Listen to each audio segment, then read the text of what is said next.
എനിക്ക് പേടിയായി. എന്താ വെച്ചാൽ ഇതെങ്ങനെ വോയിസ് ഇത്രയും ഇപ്പോഴും ഇങ്ങനെ ഇങ്ങനെ എങ്ങായിട്ട് വെക്കാന്ന് പറയുന്നത്. അങ്ങനെ ചോദിച്ചു കഴിഞ്ഞാല് മുകളിലുള്ള ആള് എപ്പോഴും അങ്ങനെ നിർത്തിയേക്കണിരിക്കുന്നു. പി ജയചന്ദ്രൻ സാറിനെ സമം നിങ്ങളുടെ അസോസിയേഷൻ അനുസ്മരിക്കുന്ന സമയത്ത് കുറെ പാട്ടുകൾ അവിടെ കേൾക്കുന്നുണ്ടായിരുന്നു. സ്വയംവര ചന്ദ്രികയാണ് അഫ്സലിക്ക പാടുന്നത്. രാജലക്ഷ്മി. അപ്പൊ നല്ല രസമായിട്ട് ഞാൻ ഇങ്ങനെ കേട്ടിരുന്നു. കാരണം എന്താ വെച്ചാല് പല പാട്ടുകളും സാറിന്റെ പാട്ട് പാടുന്നത് നമുക്ക് അങ്ങോട്ട് ആക്സെപ്റ്റ് ചെയ്യാൻ പറ്റില്ല. എല്ലാവരും പാടിയ സ്റ്റൈല് വേറെ തന്നെയാണ്. അദ്ദേഹത്തിന്റെ ഒരു റെൻഡറിങ് വേറെ സ്റ്റൈലാണ്. അക്ഷരങ്ങളെ കൊണ്ടുപോയി വളച്ചൊക്കെ എന്തൊക്കെ ചെയ്യും. പുള്ളി ചില വാക്കുകൾക്ക് കൊടുക്കുന്ന ഒരു സ്ട്രെസ് ഒക്കെ നമുക്ക് അത് കറക്റ്റ് ആയിട്ട് ജഡ്ജ് ചെയ്യാൻ പറ്റില്ല. നമ്മൾ അതിനു വേണ്ടി ശ്രമിക്കുമ്പോൾ അതൊരു ഓക്വേർഡ് നമ്മുടേതായിട്ടുള്ള ഒരു സ്റ്റൈലിലേക്ക് മാറ്റി അദ്ദേഹം എന്താണ് ഉദ്ദേശിച്ചേക്കുന്നതൊക്കെ നോക്കിയിട്ട് വളരെ സൂക്ഷ്മതയോടുകൂടി കൈകാര്യം ചെയ്യാൻ പറ്റും. അത് അടിപൊളിയാണ്. അപ്പോൾ ഈ എൻകരയിൽ താമസിച്ചാൽ മാപ്പ് തരം രാക്ഷസി, അതാണ് ഞങ്ങളുടെയൊക്കെ തലച്ചോറിലെ ആദ്യം ഈ ക്യാമ്പസിലെ പാട്ടുകളിൽ നമ്മൾ മനസ്സിലാക്കി വെച്ചേക്കുന്ന ആദ്യത്തെ പാട്ട് അഫ്സലിക്കയുടെ. അത് പാടുമ്പോൾ അതിനകത്ത് രാക്ഷസി എന്നൊക്കെ പറഞ്ഞിട്ട് ഞാൻ പറയും പോലെ അല്ല, അത് അഫ്സലിക്കൊക്കെ അറിയാം. അതൊക്കെ വരുമ്പോഴത്തേക്കും നമ്മൾ അതിനകത്തുള്ളൊരു പഞ്ചില്ലേ, പ്രത്യേകിച്ച് മോഹൻ സിത്താര സാറിന്റെ ആ കാലഘട്ടത്തിൽ നമ്മൾ ഇങ്ങനെ ഫോളോ ചെയ്യുന്ന ഒരു ആളായിരുന്നു മോഹൻ സിത്താര സാറിന്. ഏത് കാസറ്റ് ഇറങ്ങിയാലും അപ്പോൾ പോയിട്ട് ഒറിജിനൽ വാങ്ങാൻ പറ്റില്ല, കോപ്പി എടുക്കും. റെക്കോർഡ് അത് കടകളിൽ ഇങ്ങനെ റെക്കോർഡ് ചെയ്ത് തരില്ലേ, അങ്ങനെ കേട്ടിരുന്ന കാലഘട്ടത്തിലുള്ളതാണ് നമ്മളുടെ പാട്ടുകൾ. അതിന് ഇടയ്ക്ക് കുറേ കാര്യങ്ങൾ അഫ്സലിക്കയുടെ ഇംപ്രവൈസേഷൻസ് ഉണ്ട്. അത് പല പാട്ടുകളിലും അത് കേട്ടിട്ടുണ്ട്. അതിൽ ഏറ്റവും രസമായിട്ട് വന്നിട്ടുള്ള 1-2 പാട്ടുകളുണ്ട്. ഈ രാക്ഷസി പാടുന്ന സമയത്ത് സിത്താര സാറിന്റെ കൂടെ ഉണ്ടായിരുന്നു എന്നാണ് ഞാൻ മനസ്സിലാക്കുന്നത്. അതെ, മോഹൻചേട്ടന്റെ കൂടെ കുറെ നാളെ ഞാൻ റിതം പ്രോഗ്രാമർ ആയിരുന്നു. അപ്പൊ അതുകൊണ്ട് തന്നെ പുള്ളിയുടെ കൂടെ കുറെ വർക്ക് ചെയ്യുന്നുണ്ട്.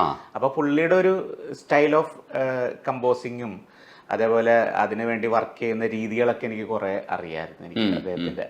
അപ്പൊ അതുകൊണ്ട് തന്നെ പുള്ളി ഉദ്ദേശിക്കുന്ന എന്താണെന്നുള്ള ഒരു ഐഡിയ എനിക്കുണ്ട്. പിന്നെ പുള്ളിയുടെ ഒരു സ്റ്റൈൽ എന്ന് പറഞ്ഞു കഴിഞ്ഞാല് നമ്മുടെ കയ്യിൽ നിന്ന് എന്തൊക്കെ കിട്ടാവോ അതെല്ലാം മാക്സിമം പുള്ളി എടുക്കും. എന്നിട്ട് പിന്നെ പുള്ളി അതിൽ നിന്ന് സെലക്ട് ചെയ്തിട്ടാണ് പാടിക്കുമ്പോഴൊക്കെ മാക്സിമം അത് വേറൊരു സ്റ്റൈൽ പാടും, ഇങ്ങനെ ചെയ്യും, വേറെ ഒന്നും കൂടി നോക്കി അഫ്സലിന്റെ ഒരു ഐഡിയയിൽ എന്താണ് ചെയ്യാൻ പറ്റണത് നോക്കി അങ്ങനെയൊക്കെ നമുക്ക് ഫുൾ ഫ്രീഡം തരും എന്താണ് ചെയ്യാൻ പറ്റുന്നത്. അപ്പൊ അതിൽ നിന്ന് നല്ലത് നോക്കിയിട്ട് പുള്ളി അതിൽ നിന്ന് ചൂസ് ചെയ്തിട്ട് സിനിമയ്ക്ക് വേണ്ടുന്ന രീതിയിലുള്ളതൊക്കെ പുള്ളി അതിൽ സെറ്റ് ചെയ്യും. അതെ, അങ്ങനെ ഈ സാറിന്റെ ഒരു പീക്ക് കാലഘട്ടത്തിൽ തന്നെ അഫ്സലിക്കയ്ക്ക് കൂടെ നിൽക്കാൻ കഴിഞ്ഞ ഒരു ഭാഗ്യമായിട്ട് കരുതുന്നത്. തീർച്ചയായിട്ടും വളരെ വലിയൊരു ഭാഗ്യമായിട്ട് തന്നെ കരുതണം. കാരണം എന്താ വെച്ചാല് സാർ ആ പീക്കിൽ നിൽക്കുമ്പോൾ തന്നെ അതിന്റെ ഇൻ ബിറ്റ്വീനാണ് ഞാൻ കയറുന്നത്. സാർ ഇങ്ങനെ കുറെ പാട്ടുകൾ ചെയ്ത് നിൽക്കും. അത് കഴിഞ്ഞിട്ട് ദീപസ്തംഭം മഹാശ്ചര്യം വന്നപ്പോഴാണ് സാറിന്റെ പാട്ടുകൾ പിന്നെ അങ്ങോട്ട് കയറി വന്നത്. അത് കഴിഞ്ഞ് അവിടെ നിന്ന് കുറച്ച് കഴിഞ്ഞപ്പോഴാണ് ഈ രാക്ഷസിയും. പിന്നെ അതിന്റെ ഇൻ ബിറ്റ്വീൻ ഞാൻ വെല്ലിയേട്ടനിൽ ആണ് ഫസ്റ്റ് മോഹൻചേട്ടൻ തന്നെ പാടിക്കണത്. പിന്നെ അതേപോലെ സുന്ദരപുരുഷനിലൊരു പാട്ട്, അതൊക്കെ എല്ലാം കാസറ്റിലൊക്കെ ആയിട്ട് ഉണ്ടായിരുന്നുള്ളൂ. അപ്പൊ പിന്നെ അത് കഴിഞ്ഞിട്ടാണ് ഇതൊക്കെ ഈ പാട്ടുകളൊക്കെ വരുന്നത്. നമ്മളും സ്വപ്നക്കൂട് അങ്ങനെയുള്ള സിനിമകളൊക്കെ വരുന്നത്. അങ്ങനെ കുറെ ആ സമയത്ത് കുറെ ക്യാമ്പസ് ചിത്രങ്ങളും അടിപൊളി പാട്ടുകളൊക്കെ ഉണ്ടായിരുന്നു. അപ്പൊ അതിലൊക്കെ ആ സമയത്ത് എനിക്ക് മോഹൻചേട്ടന്റെ കൂടെ, അതായത് മോഹൻചേട്ടന്റെ പീക്ക് സമയത്ത് ഞാനും കുറച്ച് പാട്ടുകളായിട്ട് പുള്ളിയുടെ കൂടെ ഉണ്ടായിരുന്നു. അതിലൊരു പ്രത്യേകത എങ്ങനെയുണ്ട്, കൈതപ്പുറം സാറിന്റെ എഴുത്തിൽ ഇപ്പൊ സ്വപ്നക്കൂടിലെ എഴുത്തെന്ന് പറഞ്ഞാൽ ഇഷ്ടമല്ലടാ എനിക്കിഷ്ടമല്ലടാ നിന്റെ തൊട്ട് നോട്ടം ഇഷ്ടമല്ലടാ, ഇങ്ങനെ ഒരു പാട്ട് അന്ന് വരെ ഉണ്ടായിട്ടില്ല, പിന്നീടും ഉണ്ടായിട്ടില്ല. അത് പല സ്റ്റൈലിൽ പാട്ടുണ്ടാക്കിയിട്ടുണ്ടെങ്കിലും ഇത്രയും വെറൈറ്റി ആയിട്ട് ഇഷ്ടമല്ലടാ എന്ന് പറയുന്ന ഒരു പാട്ടാണ്, നിന്നെ ഇഷ്ടമല്ലടാ എന്ന് പറയുന്നതാണ് പാട്ട്, മ്യൂസിക്കോട് കൂടി വരുന്നത്. പക്ഷെ അതൊക്കെ നമ്മൾ കേട്ട് ആസ്വദിക്കുന്നുണ്ട്. അപ്പോ അതിനത് രജനീഷ് പറഞ്ഞ കറക്റ്റാണ്. കാരണം അങ്ങനെ ഒരു പാട്ട് ഉണ്ടാകുകയും ചെയ്ത് പിന്നെ അതിന് ശേഷം അതേ സ്റ്റൈലിലുള്ള പാട്ടുകൾ വന്നിട്ടില്ല. അതുകൊണ്ട് തന്നെ ഇപ്പോഴുള്ള ജനറേഷൻ പിള്ളേർക്കും അത് കേൾപ്പിച്ചു കൊടുക്കാറുണ്ട് എന്നുള്ളതാണ്. കാരണം വേറെ അങ്ങനത്തെ പാട്ട് വരാത്തതുകൊണ്ടായിരിക്കും ചിലപ്പോൾ അങ്ങനത്തെ രീതിയിലുള്ള. അപ്പൊ അങ്ങനെ കുറെ പേര് പറയാറുണ്ട് കുട്ടികൾക്ക് ഇഷ്ടമുള്ള പാട്ടാണ് ഇഷ്ടമല്ലടാ അഫ്സൽ ഖാന്റെ ഇങ്ങനെ ആ പാട്ട് നല്ലതാണെന്നൊക്കെ. എനിക്ക് തോന്നുന്നു ചിത്രായരും അഫ്സലിക്കയും മത്സരിച്ച് അതിനകത്ത് ഇംപ്രവൈസേഷൻസ് ഞങ്ങൾ ഒന്നിച്ച് തന്നെയാണ് പാടിയത്. അപ്പൊ അന്ന് കുറെയൊക്കെ പണ്ടത്തെ ഒരു റെക്കോർഡിങ്ങിന്റെ ഫീലിംഗ് ഉണ്ടായിരുന്നു. നമ്മളെല്ലാവരും ഉണ്ടാവും സ്റ്റുഡിയോയിൽ. ഇന്നാണ് ഇപ്പൊ ആരെയും കാണാൻ പറ്റാത്തത്. നമ്മൾ സ്റ്റുഡിയോയിൽ ചിലപ്പോൾ ഞാനും മ്യൂസിക് ഡയറക്ടർ, ചിലപ്പോൾ മ്യൂസിക് ഡയറക്ടർ പോലും ഉണ്ടാവില്ല. അപ്പൊ അങ്ങനെ അത് കാലഘട്ടത്തിന്റെ വ്യത്യാസങ്ങളാണത്. അപ്പൊ ആ സമയത്ത് ഞാനും ചിത്രായരും ഉണ്ടായിരുന്നു, മോഹൻചേട്ടനും ഉണ്ടായിരുന്നു, ഇടയ്ക്ക് കമൽ സാറ് വന്നിരുന്നു റെക്കോർഡിങ് സമയത്ത്. അപ്പൊ അങ്ങനെ ഒരു ടൈമായിരുന്നു, നല്ല ടൈമായിരുന്നു. ഞാൻ എൻജോയ് ചെയ്തിട്ടുള്ള ടൈം, നല്ല ടൈം എന്ന് പറയാൻ ഞാൻ എൻജോയ് ചെയ്തിട്ടുള്ള ടൈമാണ്. ചേതന സ്റ്റുഡിയോയിൽ വെച്ചായിരുന്നു. അപ്പൊ ഞങ്ങൾ രണ്ടുപേരും കൂടി ഈ പറഞ്ഞ ഒരു ഇങ്ങനെയുള്ള പാട്ടുകൾ പാടുമ്പോൾ നമ്മുടെ കയ്യിൽ നിന്ന് എന്തൊക്കെയാണ് കൂടുതൽ, ഞാൻ നേരത്തെ പറഞ്ഞ പോലെ മോഹൻചേട്ടന് എന്തൊക്കെയാണ് മാക്സിമം നമ്മളെ കയ്യിൽ നിന്ന് കിട്ടാവുന്നത്. പിന്നെ പുള്ളിയും കുറെ ഐഡിയാസ് പറഞ്ഞു തരും. അവിടെ ഇന്ന ഒരു സാധനം ചെയ്താൽ എങ്ങനെ ഉണ്ടാവും, അങ്ങനെ പിന്നെ പുള്ളി പാടിത്തരും. പുള്ളി അത്യാവശ്യം നന്നായിട്ട് പാടുന്നാൽ അങ്ങനത്തെ രീതികളൊക്കെ കുറെ പറയും. പാട്ടുകൾ മാറ്റി ചെയ്യുമ്പോൾ അതിനകത്ത് ഓ മൈ ഉണ്ണി അർച്ച എന്നൊക്കെ പറയുന്ന സാധനങ്ങൾ അത് അഫ്സൽക്കയുടെ വോയിസിൽ കുറേ കാര്യങ്ങൾ ചെയ്യും കേട്ടോ. ഇപ്പൊ SBB അനുകരിച്ച് വന്നു എന്ന് അഫ്സൽക്ക പറയുമ്പോഴും വോയിസിൽ അഫ്സൽക്കയുടെ കുറേ ഐഡന്റിറ്റീസ് ഉണ്ട്. ചില സാധനങ്ങളൊക്കെ യോഡ്ലിംഗ് അതൊക്കെ ഈ പറഞ്ഞ ഓരോ ജനറേഷനായിട്ട് വന്നേക്കണാണ്. അത് പക്ഷെ നമ്മളിലേക്ക് വരുമ്പോ ഇപ്പൊ യോഡ്ലിംഗ് പാടി തുടങ്ങിയത് നമ്മളുടെ ഒരു ജനറേഷൻ കേട്ടേക്കണ കിഷോർ കുമാർ പറഞ്ഞതാണ്. അതായത് ജിന്ദഗി എക് സഫർ, അതിൽ പുള്ളി ഉള്ളടി ഉള്ളടി ഉള്ളടി, അത് തന്നെ SPB സാറ് പിന്നെ CID മൂസയിലെ പാട്ടിലും ആ സാധനം ചെയ്തിട്ടുണ്ട്. അപ്പൊ അതൊക്കെ കേട്ടാണ് നമ്മളും വരുന്നത്. അപ്പൊ നമ്മളിലേക്ക് എത്തുമ്പോൾ കുറച്ചും കൂടി നമ്മുടേതായിട്ടുള്ള ഒരു യോഡ്ലിംഗ് സ്റ്റൈലാവും. അപ്പൊ അങ്ങനെയുള്ള കുറെ സാധനങ്ങൾ ഞാൻ പല പാട്ടുകളിലും ഇംപ്ലിമെന്റ് ചെയ്തിട്ടുണ്ട്. നമുക്ക് അത് എല്ലാം നമ്മുടെ ഈ സീനിയേഴ്സ് കാണിച്ചു തന്നത് തന്നെയാണ് ഞാൻ ഫോളോ ചെയ്തിട്ടുള്ളത്. പക്ഷെ അതിൽ കുറച്ച് നമ്മളുടേതായിട്ടുള്ള ഒരു ചെറിയ ഒരു മിനുക്ക് പണിയും കൂടി ചെയ്യും. ഓമൈ ഉണ്ണയാർച്ച വരുന്ന പോർഷൻ ഭയങ്കര കേക്ക്. ഇടഞ്ഞാൽ ഉടവാളെടുക്കും ഉണ്ണിയാഴ്ച ഞാൻ, ഓ മൈ ഉണ്ണിയാഴ്ച. ഇത് നമുക്ക് ഇങ്ങനെ ഒരു സ്പേസ് കിട്ടുക എന്ന് പറയുന്നത് ഭയങ്കര ഭാഗ്യം കൂടെ അല്ലേ. ആ കാലം എത്തിയപ്പോഴാണ് ഒരുപക്ഷെ ഈ മാസ്റ്റേഴ്സ് മാറിയിട്ട് പുതിയ കാലഘട്ടം വന്നല്ലോ. പുതിയ കാലഘട്ടത്തിലാണ് ഇങ്ങനെയുള്ള ഇംപ്രൂവൈസേഷൻ സാധ്യത വന്നത്. അതൊരു സുഖമുള്ള പരിപാടിയും കൂടെ അല്ലായിരുന്നോ? പിന്നെ ഭയങ്കര രസമായിരുന്നു. കാരണം നമുക്ക് ആ സമയത്ത് തന്നെ രവീന്ദ്ര മാഷുണ്ട്, ജോൺസൺ മാഷുണ്ട്. അവരുടെ ഭയങ്കര പക്ക മ്യൂസിക്കലി വാല്യൂ ഉള്ള പാട്ടുകളൊക്കെ ദാസാറും ജയേട്ടനും അങ്ങനെ എല്ലാവരും പാടുന്നുണ്ടെങ്കിൽ ഇങ്ങനത്തെ കുറച്ച് പാട്ടുകൾ വന്നപ്പോൾ നമുക്കൊരു സ്പേസ് കിട്ടി. പക്ഷെ പണ്ടാണെങ്കിലും ഇങ്ങനെയുള്ള പാട്ടുകളൊക്കെ ദാസാറ് പാടാറുണ്ട്, MG ശ്രീകുമാരേട്ടൻ പാടാറുണ്ട്, ജയേട്ടൻ പാടാറുണ്ട്. ഇങ്ങനെ അടിപൊളി പാട്ടുകളൊക്കെ അവർ തന്നെയാണ് ഇത് പാടിയിരുന്നത്. പക്ഷെ നമുക്കൊരു ചാൻസ് കിട്ടിയപ്പോൾ നമുക്ക് കുറച്ചും കൂടി നമ്മുടേതായിട്ടുള്ള രീതികളിൽ കുറച്ച് ഇപ്പൊ ഈ പറഞ്ഞ ഇതേപോലത്തെ ഡയലോഗ്സ് ഇപ്പൊ പണ്ടത്തെ പാട്ടുകളിലും സാറ് ഇപ്പൊ ദാസാറ് പാട വേണം എന്നുള്ള പാട്ടിലൊക്കെ വോയിസ് ടോണൊക്കെ മാറ്റിയിട്ടൊക്കെ അങ്ങനെയൊക്കെ പാടിയിട്ടുണ്ട്. അപ്പൊ അത് അങ്ങനെ ഒരു ചാൻസ് നമുക്ക് കിട്ടി കുറെ കഴിഞ്ഞപ്പോൾ. അപ്പൊ അങ്ങനെയൊക്കെ കുറെ കാര്യങ്ങൾ നമ്മളുടേതായിട്ടുള്ള രീതിയിൽ കുറച്ചും കൂടി നമ്മൾ കുറെ കേട്ട് വരണല്ലോ. ഓരോ ജനറേഷനും കേട്ട് നമ്മളിപ്പോ പണ്ട് പറയും ദാസാറും SPB സാറൊക്കെ പറയുന്നത് നമ്മളൊക്കെ റഫീ സാബിന്റെ പാട്ടുകൾ കുറെ കേൾക്കുമായിരുന്നു പറയും. അപ്പൊ സോനു നിഗം ഒരു ഇന്റർവ്യൂവിൽ പറയുന്നുണ്ട് നമ്മളൊക്കെ റഫീ സാബിന്റെ ഈ റഫീ സാബ് ആരുടെ കേട്ടിട്ടാണ് പുള്ളി ആ ഒരു സ്റ്റൈൽ ഉണ്ടാക്കിയെടുത്തതെന്നുള്ള. അപ്പൊ എന്ന് പറഞ്ഞാൽ നമുക്ക് കുറെ റെഫറൻസ് കിട്ടിയിട്ടുണ്ട് നമ്മുടെ ജനറേഷന്. ഇപ്പൊ പഴയ ആൾക്കാരാണെങ്കിലും പിന്നെ ലെജൻഡറി ആയിട്ടുള്ള ദാസാറ്, SPB സാറ്, പിന്നെ ആ കാലഘട്ടത്തിലുള്ള കിഷോർ കുമാർ, അങ്ങനെ ഇപ്പൊ MG ശ്രീകുമാരേട്ടൻ പോലും മലയാളത്തിൽ കുറെ അടിപൊളി പാട്ടുകളൊക്കെ പാടിയത് എനിക്ക് ഭയങ്കരമായിട്ട് ഇൻഫ്ലുവൻസ് കിട്ടിയിട്ടുണ്ട്. കുറെ അങ്ങനെയൊക്കെയുള്ള ചെയ്യാൻ പറ്റുന്ന. അപ്പൊ അത് അങ്ങനെ അതേപോലത്തെ കോമ്പിനേഷൻസ് ഉണ്ടായിരുന്നു. പ്രേം നസീർ സാറും ദാസാറിന്റെ കോമ്പിനേഷൻ നമ്മൾ കുറെ കേട്ടതാണ്. എന്ന് പറഞ്ഞ പോലെ അത്രയൊന്നും ഇല്ലെങ്കിലും ദിലീപേട്ടന്റെ എനിക്ക് തോന്നുന്നു കൂടുതലും പാടിയേക്കണ ശങ്കർ സാറും ഉദിത് നാരായണൻ സാറും. അത് കഴിഞ്ഞാൽ ഒരു സ്പേസ് എനിക്ക് കിട്ടിയിട്ടുണ്ടെന്ന് തന്നെ പറയാം. പിന്നെ അത് കുറെ കൂടി അവര് അവൈലബിൾ അല്ലാത്തത് കൊണ്ട് ചില സമയത്ത് എനിക്ക് കൂടുതൽ പാട്ടുകൾ ചിലപ്പോൾ എനിക്ക് കിട്ടിയിട്ടുണ്ടെന്ന്. അപ്പൊ അതൊരു ഭാഗ്യമായിട്ടേ ഞാൻ കരുതുന്നുള്ളൂ. നമുക്ക് റെഗുലർ ആയിട്ട് കുറെ നല്ല പ്രോജക്റ്റുകളിൽ പ്രത്യേകിച്ച് ദിലീപേട്ടന്റെ കുറെ നല്ല ഹിറ്റ് സിനിമകൾ ഉണ്ടായിട്ടുള്ള ഒരു കാലഘട്ടം. കല്യാണരാമനിലെ 2 പാട്ടും അഫ്സൽക്ക പാടിയത് 2ഉം ഹിറ്റാണ്. ഏതാണ് പ്രധാനപ്പെട്ടതെന്ന് പറയാൻ പറ്റില്ല. പക്ഷെ തിങ്കളെ കുറച്ചുകൂടെ മെലഡിയാണ്, അതൊരു ഫെസ്റ്റിവൽ മൂഡാണ് പാട്ട്. പക്ഷെ മറ്റേ പാട്ടാണ് നമുക്ക് അനുകരിക്കാൻ പറ്റാത്തതെന്ന് തോന്നുന്ന ഒരു പാട്ടില്ലേ, അത് ഭയങ്കര രസമാണ്. ഞാൻ പോകാതെ കരിയിലെ കാറ്റിന്റെ പറഞ്ഞ നമ്മുടെ ഒരു വേറൊരു റെൻഡറിങ് ആണ് ആ പാട്ടിന്റെ ഒരു ഇമോഷൻസും എല്ലാം. ഒരു അതിന്റെ ഓർക്കസ്ട്രേഷനൊക്കെ അടിപൊളിയാണെങ്കിലും പാട്ടിനൊരു ഇമോഷൻ ഉണ്ട്, ഒരു ചെറിയൊരു ഒരു നോവുണ്ട് ആ പാട്ടിന്. അതെപ്പോഴും കീപ്പ് ചെയ്തുകൊണ്ട് എന്നാൽ ആ പവർ കുറയാണ്ട് പാടണം എന്നുള്ളൊരു ബെനി ഇഗ്നീഷ്യസ് പറഞ്ഞിട്ടുണ്ടായിരുന്നു. അപ്പൊ അതെല്ലാം നമ്മൾ അതിന്റെ ഒരു അളവും ഇതൊക്കെ നമ്മൾ തന്നെ തൂക്കിയിട്ട് നമ്മളെ തൊണ്ടയിൽ അത് വരുത്തണം എന്നുള്ളതാണ്. അത് കുറെയൊക്കെ ആ സമയത്തൊക്കെ ഞാനൊരു തുടക്കക്കാരനായതുകൊണ്ട് നമുക്ക് കുറെ ഒന്നും പെട്ടെന്നൊന്നും മനസ്സിലായി. പക്ഷെ ഇപ്പൊ കുറെ എക്സ്പീരിയൻസ്ഡ് ആയപ്പോ എന്താണ് അവർ ഉദ്ദേശിച്ചതെന്നുള്ളതൊക്കെ ഇപ്പോൾ കുറെ കൂടി മനസ്സിലായി തുടങ്ങി. നമുക്ക് ശരിയാക്കായിരുന്നു. പക്ഷെ അതുകൊണ്ട് തന്നെ അന്ന് പാടിയ പാട്ടുകൾ നമുക്ക് ഇപ്പൊ അത് കുറച്ചും കൂടി നല്ല ഫീലില് പ്രസന്റ് ചെയ്യാനൊക്കെ നമുക്ക് പറ്റുന്നുണ്ട്. അതെ അതെ അതെ, പുറത്ത് പാടുമ്പോൾ ലൈവ് പാടുമ്പോഴൊക്കെ അവരുദ്ദേശിച്ച കുറച്ചും കൂടി നമുക്ക് ഇപ്പൊ എനിക്ക് തോന്നുന്നത് ദേവരാജ് മാഷ് ലൈവ് പ്രോഗ്രാമിന് വേണ്ടി ഇപ്പൊ ദാസാറാണ് കൂടുതൽ പാട്ട് പാടിയത്, പക്ഷെ അദ്ദേഹത്തിന്റെ ലൈവ് ഷോസിന് വേണ്ടി അദ്ദേഹം പുതിയ തലമുറയിലുള്ള പാട്ടുകാരെ ഇപ്പൊ സുദീപിനെ പോലെ വിജേഷ് അവരൊക്കെ മാഷിന്റെ ശിഷ്യന്മാരാണ്. അവരൊക്കെ വീട്ടിൽ വിളിച്ചു വരുത്തി ദാസാറ് പാടിയിട്ടുള്ള പാട്ടുകൾ ഒന്നും കൂടി അവരെ പഠിപ്പിച്ച് മാഷ് ഉദ്ദേശിച്ച് കുറെ മ്യൂസിക് ഡയറക്ടർ ഉദ്ദേശിക്കുന്ന കുറെ സാധനങ്ങളുണ്ട്, അതൊക്കെ അവർക്ക് പഠിപ്പിച്ചു കൊടുക്കുകയാണ്. അപ്പൊ അതായത് ഒരു മ്യൂസിക് ഡയറക്ടറിന്റെ ഒരു ഉദ്ദേശിക്കുന്ന കാര്യങ്ങൾ നമുക്ക് മനസ്സിലാകാന്നുള്ളതിന് കുറെ എക്സ്പീരിയൻസ് വേണം. അപ്പൊ അത് ഇപ്പൊ നമുക്ക് ഫുള്ളി കിട്ടിയിട്ടൊന്നുമില്ല, എന്നാലും നമുക്കൊരു ഐഡിയ ഉണ്ട്. ഇപ്പൊ നമുക്ക് ഒരു മ്യൂസിക് ഡയറക്ടർ പറഞ്ഞു കഴിഞ്ഞാൽ അദ്ദേഹം ഇതാണ് ഉദ്ദേശിച്ചേക്കണം എന്നുള്ള ഉണ്ടായിരുന്നു. പക്ഷെ എന്നെ സംബന്ധിച്ചോളം ഞാൻ കുറെ വർഷങ്ങളായിട്ട് വർക്ക് ചെയ്യുന്നുണ്ട്, പാട്ടിലല്ല ഞാൻ പറയാം, റിതം പ്രോഗ്രാമിങ് വർക്ക് ചെയ്യുന്നതുകൊണ്ട് പല മ്യൂസിക് ഡയറക്ടേഴ്സിൻ്റെയും കൂടി, അത് നമ്മൾ ഫേമസ് ആയിട്ടുള്ള മ്യൂസിക് ഡയറക്ടേഴ്സിൻ്റെ അല്ലാതെ നമ്മൾ അറിയപ്പെടാതെ പോയിട്ടുള്ള കുറേ ലെജൻഡറി ആയിട്ടുള്ള കുറേ ഭയങ്കര കഴിവുള്ള കുറേ മ്യൂസിക് ഡയറക്ടേഴ്സിൻ്റെ കൂടെയും വർക്ക് ചെയ്തേക്കുന്നുണ്ട്. അതൊരു നല്ലൊരു എക്സ്പീരിയൻസ് ആയിട്ട് എനിക്ക് എപ്പോഴും തോന്നാറുണ്ട്. അപ്പോൾ ഇപ്പോൾ പാടാൻ പോകുന്നത് തിങ്കളാണോ അതെ കൈത്തൊടി താളം തൊട്ടിയാണോ? തിങ്കളെ കൈത്തൊടി താളം ഈ പറഞ്ഞ ഒരു ബീറ്റിന്റെ ഒരു ഇതുണ്ടെങ്കിലേ പാടാൻ പറ്റും. കൈ തുടിത്ത അതിന്റെ ഒരു റെസ്റ്റ് ഉണ്ടെങ്കിലേ ആ ഋതം ഉണ്ടെങ്കിലേ അതിന്റെ ഒരു ഗ്രിപ്പ് ഉണ്ടാവുള്ളൂ. കാറൊഴിഞ്ഞേ കോളൊഴിഞ്ഞേ കാറ്റൊഴിഞ്ഞേ കരയണഞ്ഞേ കിഴക്ക് ദിക്കിലെ തെന്മാവിൽ നമുക്കുമുള്ളൊരിലക്കൂട്ടിൽ ചെമ്പഴുക്ക പൊന്നിൻ പൂവിൻ തേനുണ്ടേ.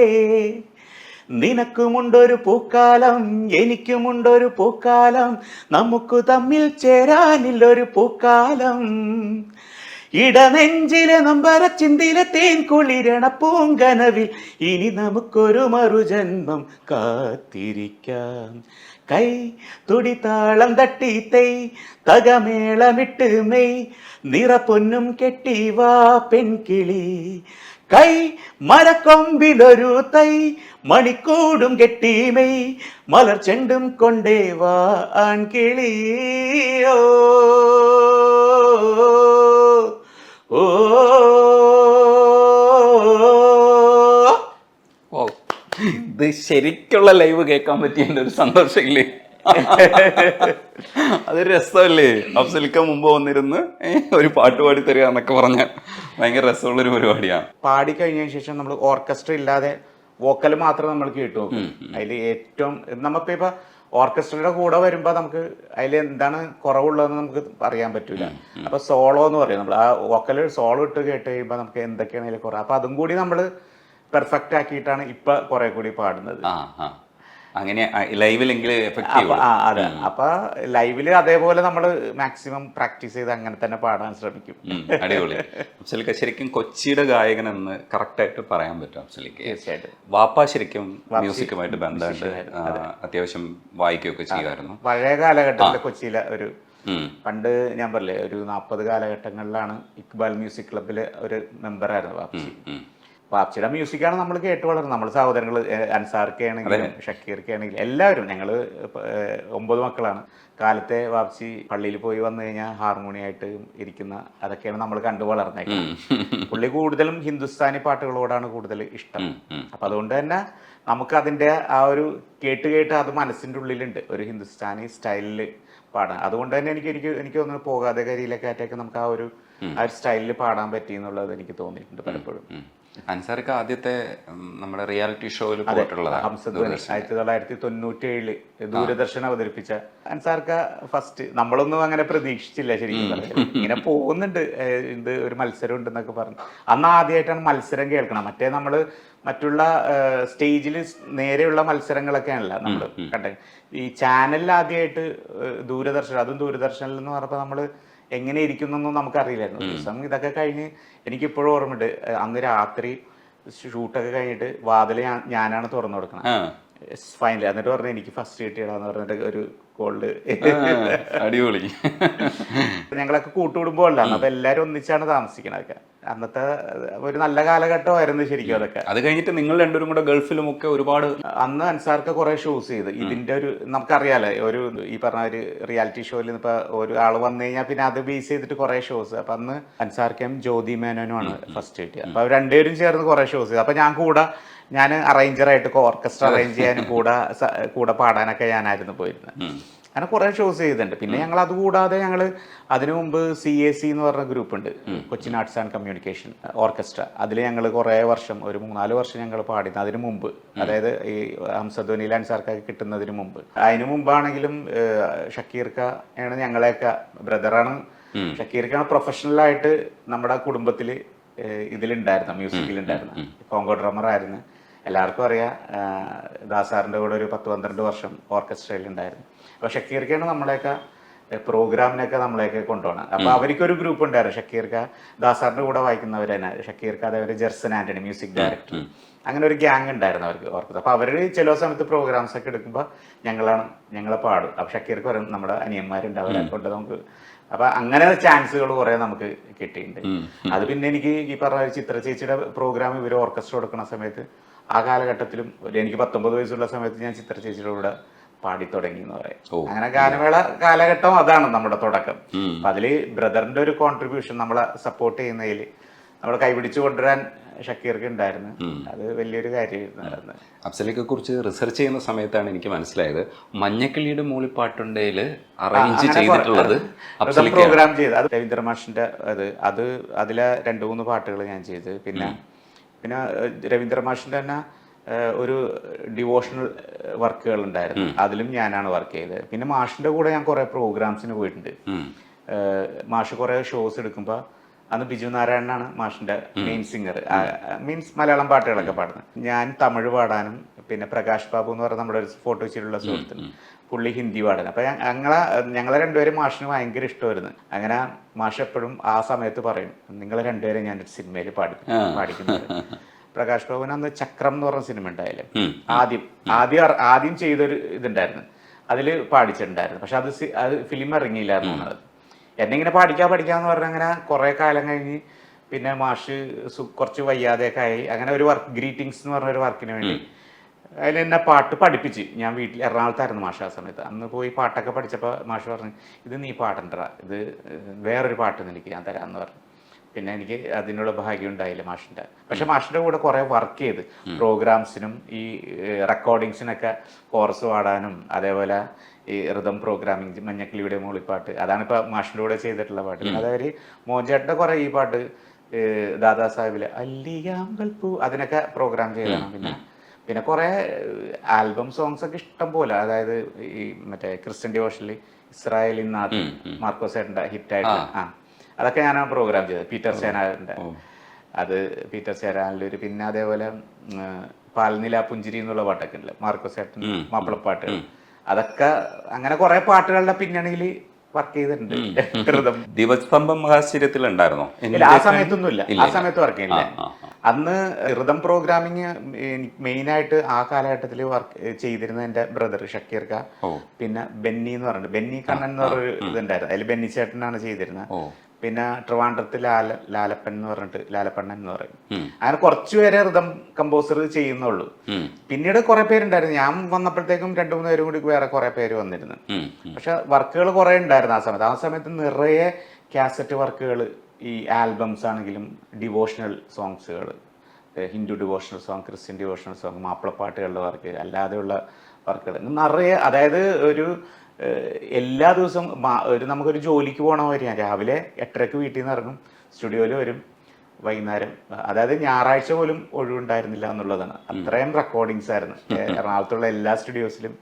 ഞങ്ങൾ കുറച്ചുപേര് ഇങ്ങനെ വർക്ക് ചെയ്തുകൊണ്ടിരുന്ന.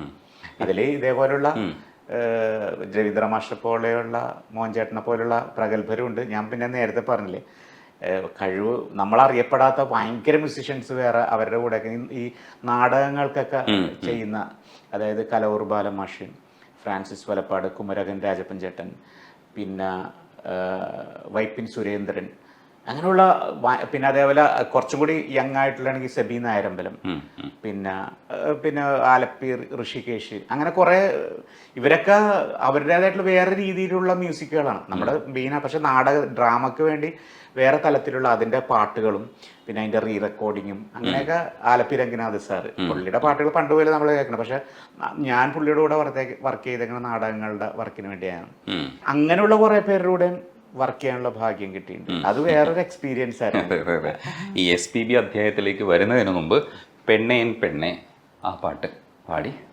പെണ്ണേ എൻ പെണ്ണേ നിൻ ചുണ്ടിൽ സ്നേഹത്തേനുണ്ടോ പെണ്ണേ, പെണ്ണേ പെണ്ണേ സ്നേഹപ്പൊന്നെ, ഓഹോ കണ്ണേ എൻ കണ്ണേ നിൻ കണ്ണിൽ നീല നിലാവുണ്ടോ കണ്ണേ, കണ്ണേ കണ്ണേ സ്നേഹക്കനിയെ, ഓ കൈത്താളം തട്ടാതെ മെയ്ത്താളം കാണാതെ എന്താണ് പുത്തൻ പായാട്ടം, ഓ ആകാശം പൊൻകിണ്ണം ആശിക്കും തേൻകിണ്ണം നീതാനൻ നേർക്കായി നീട്ടാതെ, എനിക്കായി ചെമ്മാനത്തെ താരത്തേരില്ലേ, പിന്നെന്തിനാണ് ഈ മോഹപ്പൂത്തേര്, നിനക്കായി തങ്കത്തട്ടാൻ തട്ടാരത്തിയിലെ, പിന്നെന്തിനാണ് ഈ ഓലപ്പൂത്താലി, പെണ്ണേ എൻ പെണ്ണേ നിൻ ചുണ്ടിൽ സ്നേഹത്തേനുണ്ടോ പെണ്ണേ, പെണ്ണേ ഈ ആ സാധനങ്ങളൊക്കെ കറക്റ്റ് സ്ഥലത്ത് കിട്ടണമെങ്കിൽ ഒത്തിരി പ്രാക്ടീസ് വേണ്ടേ?